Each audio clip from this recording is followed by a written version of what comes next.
musulmon odam qiladigan hamma ishini Allohning ismi bilan, ya'ni bismillah eng qisqasi, bo'lmasam Ar-Rahman Ar-Rahimni qo'shsak yana ham yaxshi. Hamma ishda shuni qo'shlik, odob, sunnat.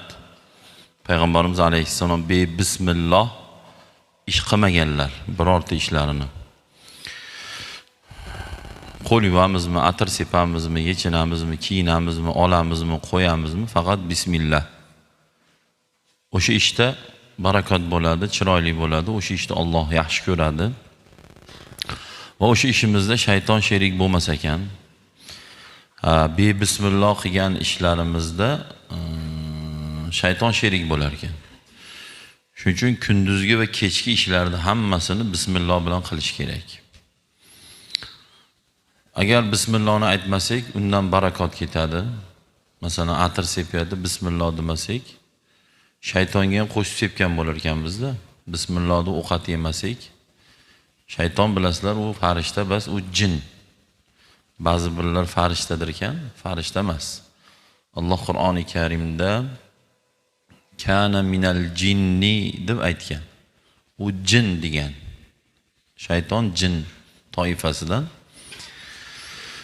Jinlar yeydi, ichadi, tug'adi, tug'diradi, o'ladi. Kofiri bor, musulmoni bor.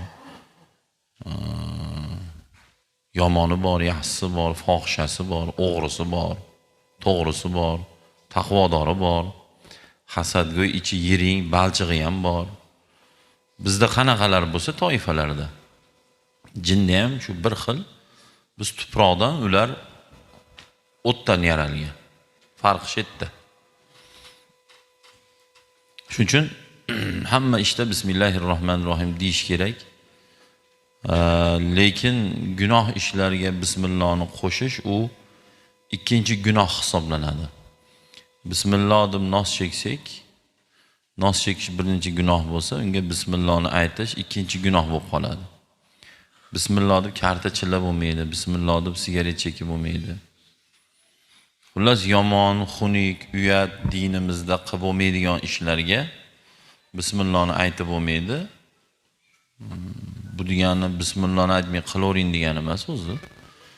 Endi qilyapmiz ham, endi hammamiz nimadir qilyapmiz. Kimdir nos cheksa, kimdir sigaret chekadi.